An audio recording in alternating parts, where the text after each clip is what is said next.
दोस्तों, पोस्ट वैदिक पीरियड में यानी 6th सेंचुरी बीसी ऑनवर्ड से हमें इंडियन सबकॉन्टिनेंट के अंदर एक सेटल्ड लाइफ और टाउन डेवलपमेंट की शुरुआत देखने को मिलती है, जिसे हम सेकेंड अर्बनाइजेशन पीरियड भी कहते हैं। इस दौरान हर ट्राइब अपना टेरिटोरियल एरिया कार्व आउट कर रहा था, जिसके चलते अनेक टेरिटोरियल एरियाज यानी जनपद पिक्चर में आए। जनपद का मतलब होता है टेरिटरी ऑक्यूपाइड बाय जना और ट्राइब। इनमें से कुछ जनपद ऐसे थे जो अपने लार्ज टेरिटोरियल रीजन्स के कारण महाजनपद बनकर उभरे। जैन टेक्स्ट भागवती सूत्र और बुद्धिस्ट टेक्स्ट अंगुत्तर निकाय के अनुसार कुल 16 महाजनपद वजूद में आए, जिनमें से 4 महाजनपद मगध, कौशल, अवंती और वत्स 6th सेंचुरी बीसीई से 4th सेंचुरी बीसीई तक सुप्रीमेसी के लिए कॉम्पीट कर रहे थे। अंत में मगध विजयी हुआ और संप्रभुता हासिल करने में सक्षम हो गया। ये प्राचीन भारत में सबसे शक्तिशाली राज्य बन गया। मगध आधुनिक बिहार में स्थित था। जरासंध, जो बृहदर्थ का वंशज था, उसने मगध में साम्राज्य की स्थापना की। महाभारत में भी इन दोनों का जिक्र हुआ है। मौर्यन एम्पायर से पहले मगध में 3 मेजर डायनेस्टीज हुई: हर्यनक डायनेस्टी, शिशुंगा डायनेस्टी और नंदा डायनेस्टी। चलिए इनके बारे में आपको विस्तार से बताते हैं। Magadh empire under the Haryanka dynasty. Magadh में पहली महत्वपूर्ण और शक्तिशाली डायनेस्टी हर्यनक डायनेस्टी थी। हर्यनक डायनेस्टी के गवर्नेंस स्ट्रक्चर की जानकारी हमें एंशिएंट टेक्स्ट से मिलती है, जिनमें बताया गया है कि ग्रामकास यानी विलेज हेडमैन विलेज असेंबलीज को हेड किया करते थे और महामात्रास यानी हाई रैंकिंग ऑफिशियल्स के अंडर एग्जीक्यूटिव, जुडिशियल और मिलिट्री फंक्शंस आते थे। बिंबिसार इस डायनेस्टी का सबसे पावरफुल रूलर माना जाता है। बुद्धिस्ट टेक्स्ट महावंश के अनुसार बिंबिसार को 15 वर्ष की आयु में ही उनके पिता भाटिया के द्वारा राजा नियुक्त कर दिया गया था। बिंबिसार का शासन 52 साल यानी लगभग 544 बीसीई से 492 बीसीई तक चला। वो बुद्ध का कंटेम्पररी और फॉलोवर था, साथ ही महावीर के भक्त के रूप में भी जाना जाता था। हर्यनक डायनेस्टी की राजधानी राजगृह थी, जिसे गिरिवराज के नाम से भी जाना जाता है। स्टोन वॉल्स द्वारा सराउंड होने के कारण राजगृह दुश्मनों के लिए इम्प्रेग्नेबल हो गया था। बिंबिसार मगध का ऐसा पहला राजा था जिसकी खुद की एक स्टैंडिंग आर्मी थी। ये भी कहा जाता है कि बिंबिसार के अवंती के किंग प्रद्योत के साथ में दुश्मनी थी, जो बाद में दोस्ती में तब्दील हो गई। यहाँ तक कि प्रद्योत को जॉन्डिस होने पर उन्होंने अपने रॉयल फिजिशियन जीवक को उज्जैन भेजा था। अपनी पॉलिटिकल पोजीशन को स्ट्रॉन्ग करने के लिए उसने मैट्रिमोनियल अलायंसेस की पॉलिसी को भी अडॉप्ट किया। इसके अलावा वो कॉन्क्वेस्ट और एक्सपेंशन पॉलिसी को भी फॉलो किया करता था। इन्हीं सब प्रैक्टिसेस के थ्रू बिंबिसार का मोस्ट नोटेबल कॉन्क्वेस्ट अंग का कॉन्क्वेस्ट था।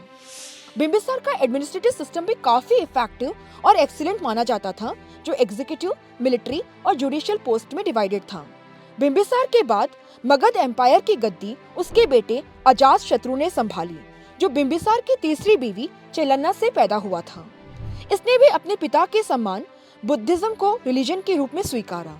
483 बीसीई में बुद्ध की मृत्यु के फौरन बाद अजातशत्रु ने फर्स्ट बुद्धिस्ट काउंसिल राजगृह में कन्वीन की थी। इतना ही नहीं, इसने कई वॉर्स भी जीते, जिसमें कौशल और वैशाली के खिलाफ वॉर्स को काफी रिमार्केबल माना जाता है। दोस्तों, अजातशत्रु के बाद उसके बेटे उदयभद्र, जिसे उदयन भी कहा जाता है, उसने मगध की गद्दी को संभाला। रिकॉर्ड शो करते हैं कि इसने 460 बीसीई से 444 बीसीई तक राज किया और इसके दौरान उसने अपनी राजधानी राजगृह से पाटलिपुत्र शिफ्ट कर दी। पाटलिपुत्र आज का पटना ही था। उदयन का शासनकाल महत्वपूर्ण है क्योंकि उसने पाटलिपुत्र में गंगा और सोन नदियों के संगम पर एक किले का निर्माण किया था। अवंती के राजा पलक के कहने पे उदयन का वध कर दिया गया। उदयन की मृत्यु के बाद उसको 3 राजाओं अनिरुद्ध, मांड और नागदशक ने सक्सीड किया, जिनके बाद हर्यनक डायनेस्टी का पतन शुरू हो गया। हर्यनक वंश को अंततः उनके अमात्य यानी मंत्री शिशुंगा के द्वारा सत्ता से बाहर कर दिया गया। अब मगध एम्पायर में जन्म होता है शिशुंगा डायनेस्टी का। शिशुंगा डायनेस्टी 413 बीसीई से 345 बीसीई तक चली। दोस्तों, शिशुंगा मगध का राजा बनने से पहले काशी का वायसरॉय था। शिशुंगा डायनेस्टी की कैपिटल गिरिवराज में थी। शिशुंगा के सबसे महत्वपूर्ण उपलब्धि उज्जैन में अवंती की राजधानी और पावर को डिस्ट्रॉय करना था। इससे मगध और अवंती के बीच 100 साल से चली आ रही दुश्मनी का समाप्ति देखने को मिला। अवंती मगध साम्राज्य का हिस्सा बन गया और मौर्य शासन के अंत तक उसी का हिस्सा रहा। हिस्टोरिकल रिकॉर्ड्स ये भी बताते हैं कि शिशुंगा ने बाद में अपनी राजधानी वैशाली शिफ्ट कर दी थी। शिशुंगा के बाद उसके पुत्र कालसोका इस डायनेस्टी का मेजर रूलर माना जाता है। कालसोका ने एक बार फिर कैपिटल को शिफ्ट करते हुए पाटलिपुत्र को अपनी राजधानी बनाया। इसके अलावा उसने वैशाली में सेकेंड बुद्धिस्ट काउंसिल को भी कंडक्ट करवाया।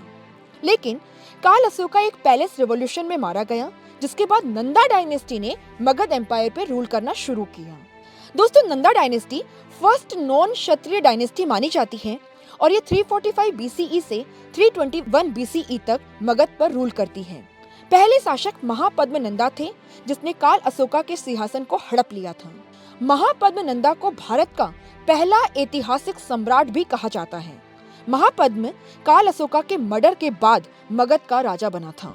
बुद्धिस्ट टेक्स्ट में नंदाओं को अज्ञात वंशज के रूप में जाना जाता है। महापद्म नंदा का शासन 28 वर्षों तक चला, जिस दौरान मगध साम्राज्य का काफी विकास हुआ। ये उत्तर में कुरु देश से दक्षिण में गोदावरी वैली और पूर्व में मगध से पश्चिम में नर्मदा तक फैल गया। साथ ही महापद्म ने कई किंगडम्स भी कॉन्कर किए, जैसे कलिंगा को मगध में जोड़ा और कौशल को भी एक्वायर किया। नंदास के पास 2 लाख की इन्फेंट्री, 60,000 कैवेलरी और 6,000 वॉर एलिफेंट्स की एक सेना थी। महापद्म नंदा के बाद धनानंदा, जो नंदा डायनेस्टी के लास्ट रूलर हैं, उन्हें एक इम्पोर्टेंट रूलर माना जाता है। इसके पास 2 लाख इन्फेंट्री, 20,000 कैवेलरी और 3,000 हाथियों और 2,000 रथों की एक स्टैंडिंग आर्मी थी। इस कारण ये एक शक्तिशाली शासक बनने में कामयाब हो पाया। लेकिन दूसरी तरफ टैक्सेस वसूलने के ऑपरेसिव वेज के कारण वो अपनी प्रजा के बीच काफी अनपॉपुलर था।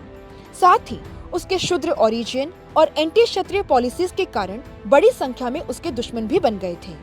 अंत में चाणक्य और चंद्रगुप्त मौर्य ने जनता के आक्रोश का फायदा उठाया और इसे उखाड़ फेंका और मगध में मौर्य साम्राज्य की स्थापना की। हम अपने नेक्स्ट वीडियो में मौर्य साम्राज्य की बात करेंगे। आशा करती हूँ आपको वीडियो पसंद आई होगी। ऐसा है तो वीडियो को लाइक कीजिए, इसके अपने दोस्तों के साथ में शेयर कीजिए एंड यस, अपना प्यार हमें इसी तरीके से दिखाते रहिए। Thank you so much.